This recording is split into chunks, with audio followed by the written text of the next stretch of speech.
Friends, welcome to another edition of our podcast. And today my guest is the Reverend Mike Thomason, who is the newly appointed moderator of the Northwestern Synod.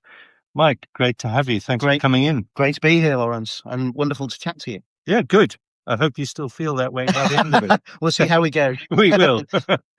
How about introducing yourself, Mike, where you've come from and how you got to where you are? Absolutely. So it's a long story, so I hope you're buckled in. I'm originally from the Northwest, so grew up in Swinton in Salford as a member of Worsley Road United Reformed Church, which is still going strong.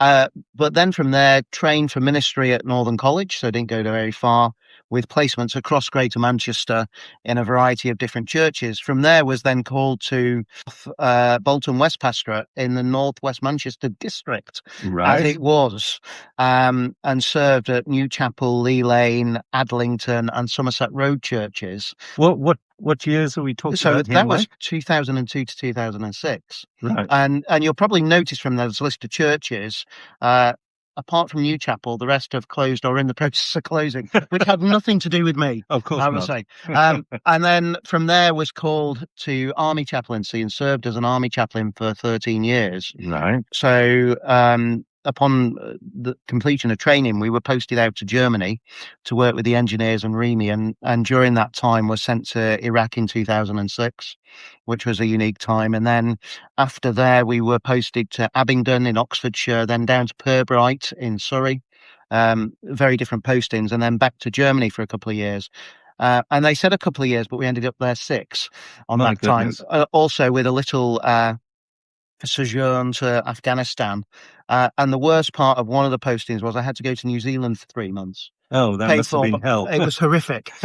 Paid for by the services. But spent the last 6 years of my ministry in the army were in Germany working with the Rifles, then as garrison chaplain, then as senior chaplain 20 Armoured Brigade, which covered chaplaincy across Germany as well as operational deployments in various places where we were and we weren't, obviously, but also working as senior chaplain NATO for the very high readiness joint task force, which was quite a special time. Then felt a real call to come out of that. So I was asked to go into a desk job, or was told to be going into a desk job, but felt that I'm a pastorate minister. I can push papers around, I can do that, but my heart is people. And I wanted to be involved with people. So was then called back to a church, a local church in Surrey, in the south of England. Right. But that wasn't a straight path, because I went for an interview at a church, and I'm not saying where because it wouldn't be fair, but I thought it ticked all the boxes I wanted, which was very rural, nowhere near the military, and just a URC, not an LEP of any sort. Okay. So, and as soon as I walked into the town, I knew it was wrong. Really? So you know where God's at. But the church I ended up with was suburbia, commuting for London, next to the Royal Military Academy Sandhurst, and a URC Methodist LEP of many years. But a thriving church that had activities happening all day, every day, about 1,500 people through the building each week, a thriving congregation, but just needed some cajoling and some guidance and some love to get it back on track. So in the 8 years there, we saw some phenomenal initiatives. We saw growth, and I'm delighted to say, that's going on still today.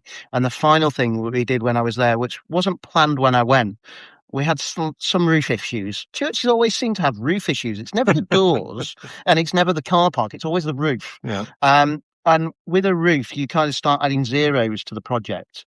And the initial quote for the whole project was about $500,000. When we got to the stage where we then had a proper quote, it came in at $2 million.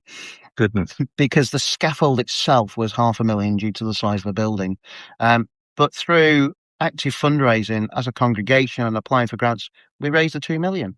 Wow. And that's happening now. I was delighted to leave as the scaffolding went up. So the good timing. It was perfect timing. Yeah. So, Mike, I want to ask you, as you reflect back on your time in the army, I mean, the places you've been, some of them sounded quite dodgy, and I wondered. That was just Germany. Yeah. And I wondered to what extent those experiences in those places have formed and shaped your ministry now? I think the answer, they were fundamental to forming who I am now. On my first tour, I went to Iraq, and it was an interesting tour. I was injured, so if you see me rubbing my shoulder, it is a war wound, and it's a genuine war wound. But those experiences shape you. And one of the things I questioned time and again in my first post in the army was, what am I here for? What is the point of a chaplain? What is the point of just being? And I didn't quite get it. I really didn't get it. I'd learned in that first post how to justify why I was a United Reformed Church minister and not an Anglican or a Methodist. But I couldn't quite work out what a chaplain meant until the day I was leaving the unit. And I went round and I was talking to one of the corporals, and I said to him, I'm not sure what I've achieved in the last 2 years of being here. I'm a bit uncertain. And he sat me down and he said, Padre, get a grip, which is a wonderful army phrase. Yeah, he said, and pin your ears back because I'm going to tell you. And he said, what you did is you were there.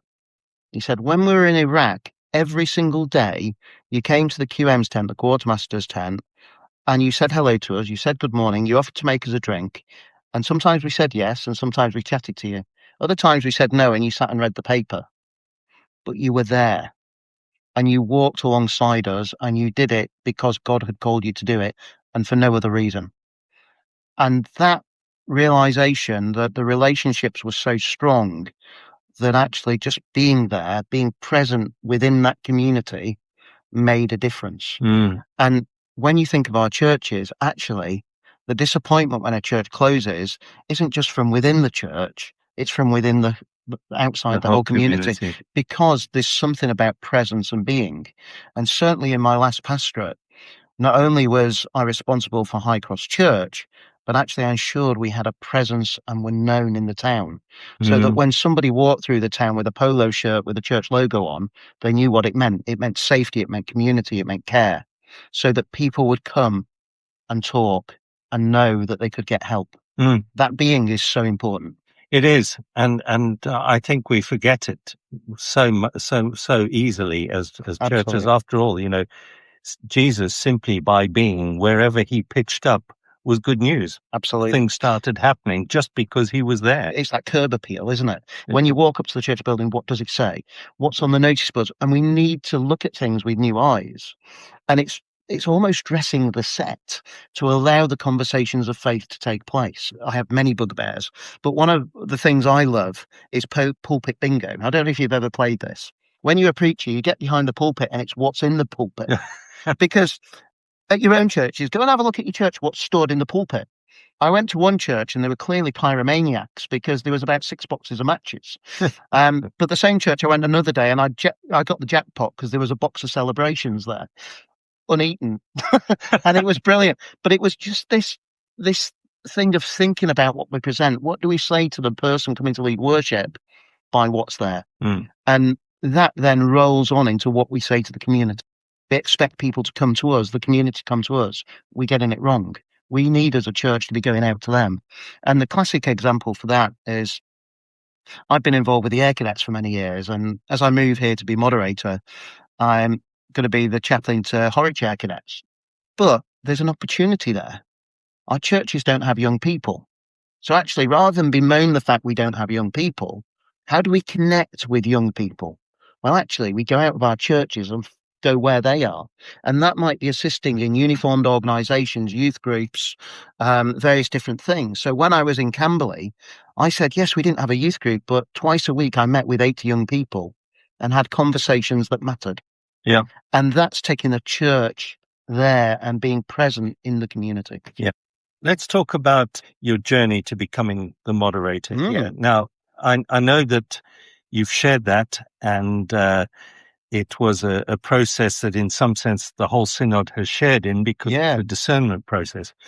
So what I'm interested in, though, is what were you being told during this process about why we as a synod were convinced that you were the right person for this post? What was being fed back to you? Mike, we see this in you or that in you. And it's an interesting question because just over 12 months ago, when it was muted, that I should consider applying, being nominated for the moderator of Northwestern Synod, I laughed, and I laughed for about 2 days, because I said, no way.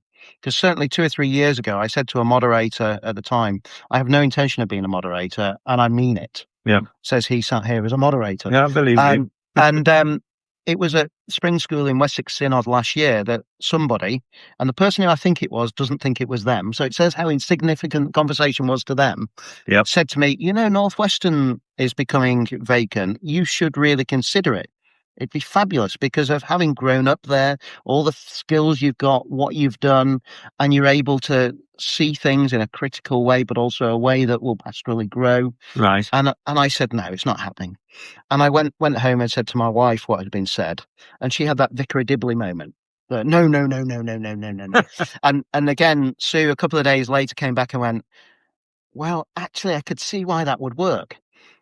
But you also have trusted friends, don't you, that you say. And I rang up a colleague who used to be a minister in the Northwest. I'm not telling you who it is, because I don't want you to go and hunt him down at some point. And he said to me, in the most wonderful way, he said, well, it's not the daftest thing I've heard. And it was one of those, and I reflected on it, and I said, well, if I'm nominated, I'll consider it. And I was nominated. And so considered a meeting with a vacancy committee and just being able to share with the panel my views and discern together what was right was really important. Yeah. And it was, and I confess, and I think it's the best thing to confess, is to say, I wasn't convinced.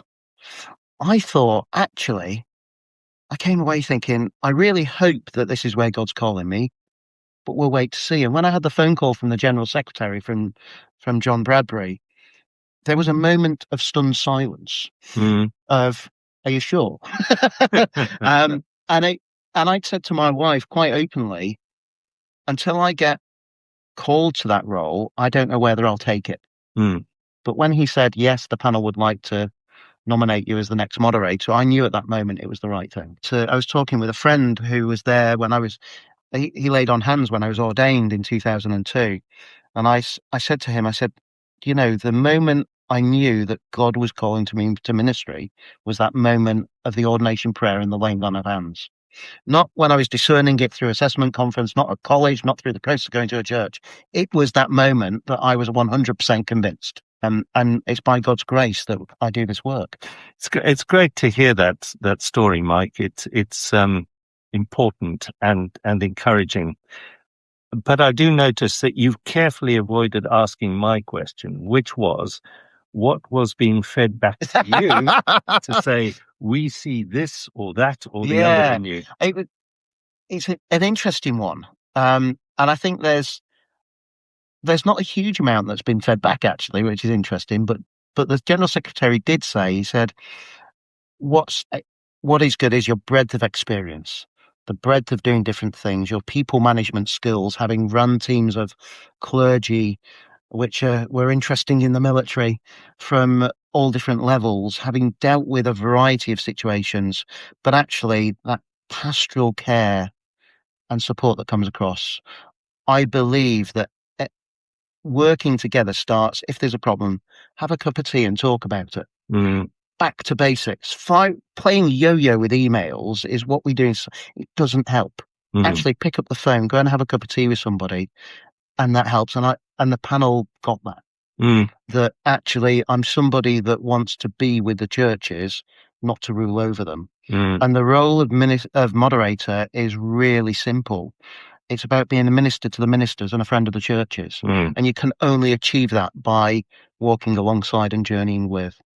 And that's really important.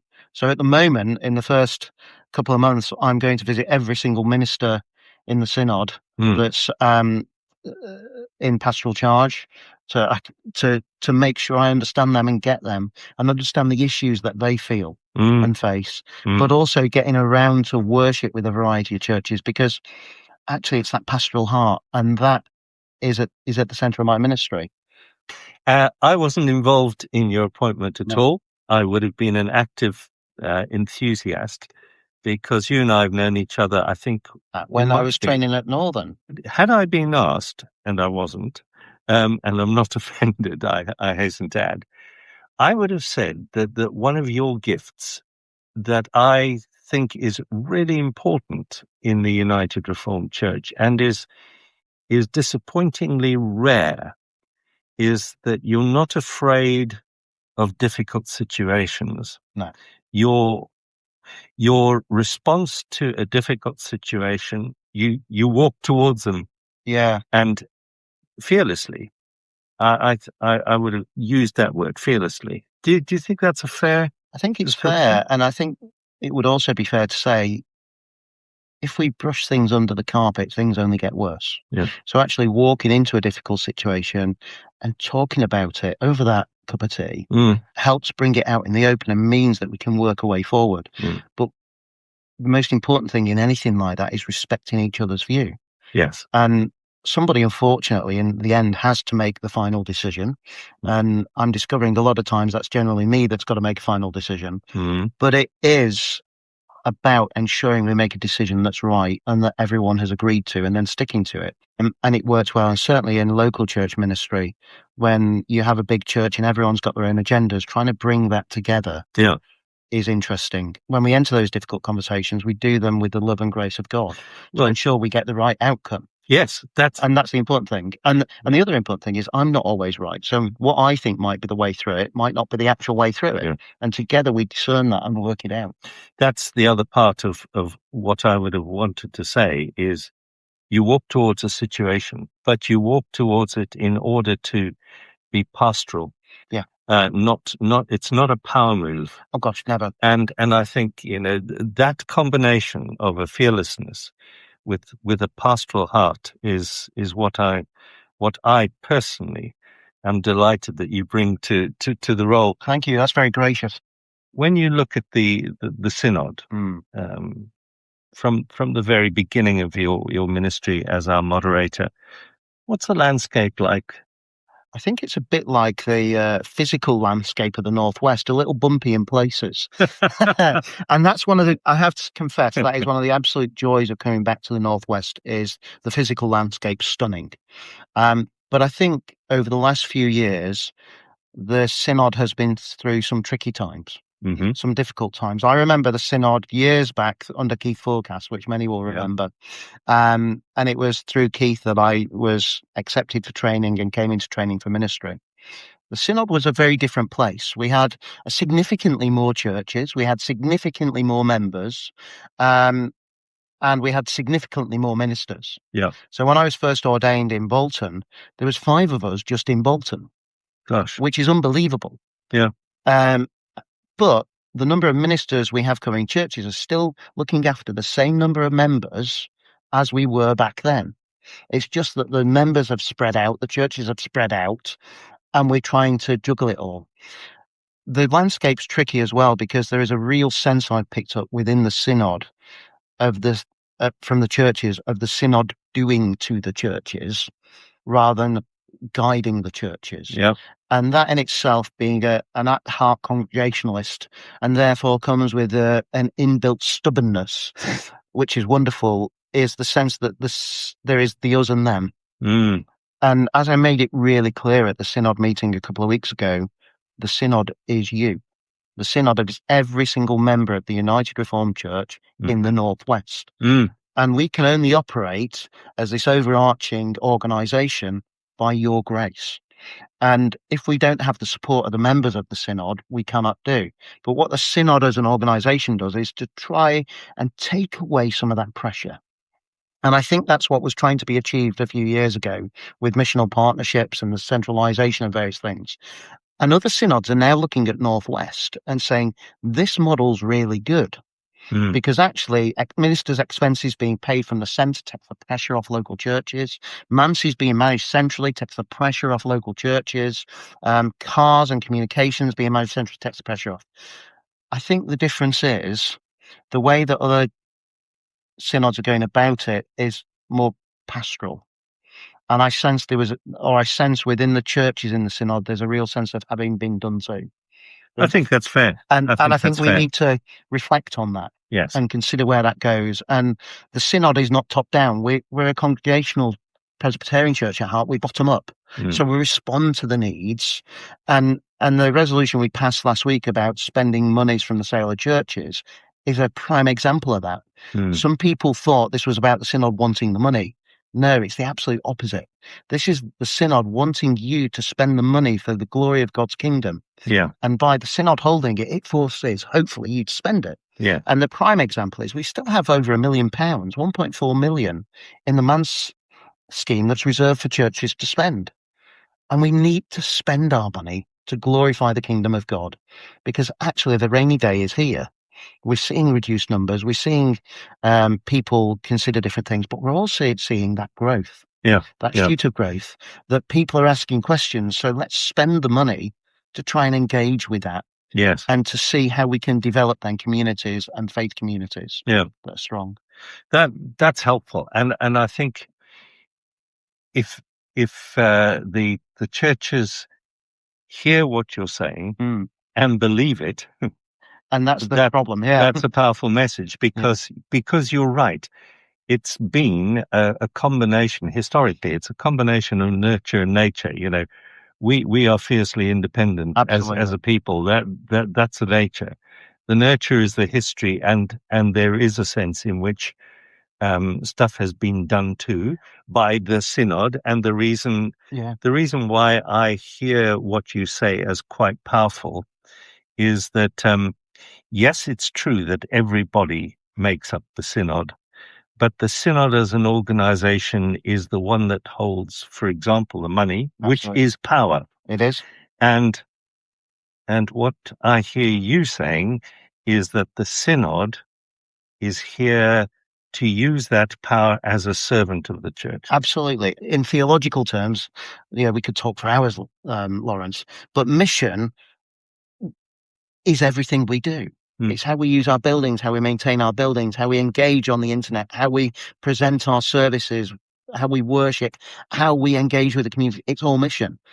So all the money we have should be used for that. And we just need to make sure that we make it easier for people to access it. And I will say quite openly, if you're having problems accessing it from the synod, send me an email and we'll see what we can do to make it simpler, because that's what it's about. We, as a synod, we're not here to line barns and store riches, because that's not what we do. And the Bible tells us that really clearly. But I think the other thing to say is, one of the things I've heard really loud and clear is the desire to review where we are. And I'm pleased to say that Synod Exec have agreed we're going to do that. So we're in the process of trying to find someone that will review missional partnerships, review the structures, to see how we move ahead. Review doesn't mean change. Review means having a blooming good look at it and seeing what works and what doesn't. And it's important we have somebody from outside the synod that does that, so they're totally unbiased. And it excites me that Synod Exec, you agreed that unanimously, because within the construction of missional partnerships, there was agreement it would be reviewed in time. And it's been 10 years. So the time has come. Good. So next year we'll look at that. I have no idea what the outcome will be, but whoever does it will involve a lot of listening.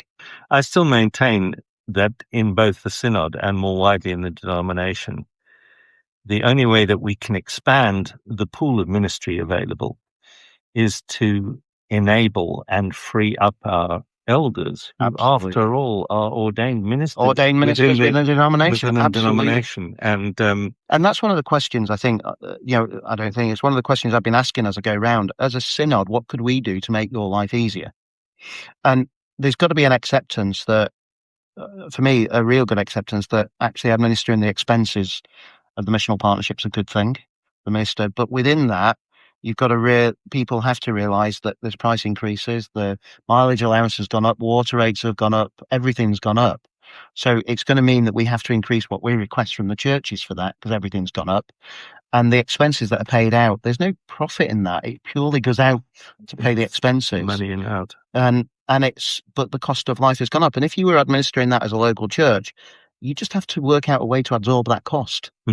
But that question then comes to the synod rather than you worrying about it, Weston, and that frees up, hopefully, elders to do things. Yes. And And I hope as well some of the synod staff that we have free up elders to do things with the safeguarding, with buildings, with trust. It frees up elders to get on and to work out what ministry means within the context they find themselves. So I've got two more questions for you, Mike.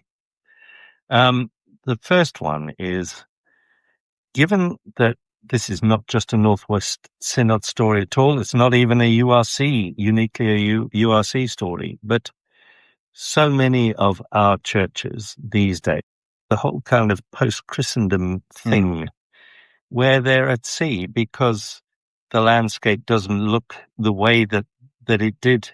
It's not the same landscape that they inherited. And the levels of anxiety and I call it survivalism. You know, how are we going to get through? How are we going to survive particularly to the next generation? How do you help churches? How have you helped churches in your ministry to navigate that? And I think if we spend all our time being anxious about the next generation, we're never going to be able to support the generation that's here. So I think the starting point is look at what's around you, look at what you need to do in the here and now, and build the kingdom now. We can't preserve our churches for the next generation if it dies in this generation. So it's looking at what's around. What are the people around your church? And I worked with a village church in Oxfordshire, and they said, "Oh, it's terrible. We've got no young families." And I said, "What have you got in the village?" "Oh, they're all retired folk." I said, "Right, okay. So the question is, what can you do for the retired folk?" So they started doing coffee mornings. And strangely enough, people started coming to church and engaging with it because that was the group that was there on the doorstep. And that's what we need to do. We need to look at what's there. And I think as churches consider survival mode, actually, it's important to think about that, but it's important to think about what's happening now. And to take that risk, to be brave, to trust in God, that God's got it and God will help you keep going. Changing that focus from maintenance to mission. And I hope that I'll encourage churches to do that as I go around and just to get them to think slightly differently. So my last question. Okay. We've been talking about the stuff that, in one way of looking at it would be to say, this is the stuff that you live for as a minister and are called to do. Absolutely. And that passion comes through clearly. I find myself going back again and again and being really disturbed and challenged personally. I'm talking personally now by the incident in Jesus's life when he first of all lays it out to the disciples. Discipleship ultimately is about the cross.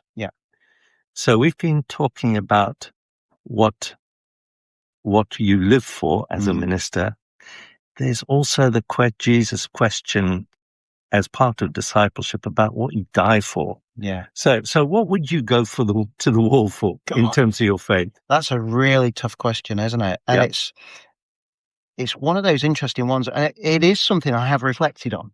And the reason being, when you're an army chaplain, you go to certain places in the world that people might not like you. And they don't see the fact that you're a person of faith, that you don't carry a weapon. They see the uniform. And it was interesting in Iraq and Afghanistan that there was a respect from some of the local workers because they realized I had a cross on my collar. And they realized that I was the chaplain. And there was a mutual respect of a person of faith. And I remember discussing with chaplains in that scenario what we do. And I think for me, it's one of those, if I was, even with a gun to my head, told I had to renounce my faith, I hope and pray I'd stand firm and say, no, this is what's important. The cross of Christ is important. This is what I'll live and die for. Thankfully, I never had to do that. But I think that for me is actually, we've got to make sure that our faith is essential and work blooming hard, as it says in our statement of nature, faith and order, to challenge the structures that say faith isn't important. And for me, that's not just about our faith as Christians. We're seeing the marginalization of all faiths. And we need to work together to make sure that faith is always on the agenda. Because as people of faith, the kingdom can flourish. Mike, thank you so much for your generosity and time and being so open. I'm sure that you will find a lot of excitement around in the churches at your appointment. Thank you. I hope they don't try and hide it from you, but that it's allowed to be visible and it encourages you. Thank you. I wish you every blessing and a real dollop of God's Spirit in your ministry. And I'd request one thing from every single member of our synod for me, and that's a simple request: pray for me. Pray for me and my family as we move up here. Pray for me as I go around the churches, as I listen. Pray for me as I help you discern where God's leading you, because it's no easy role, and I can't do this without prayer and the grace of God. So please pray for me as I take on this task.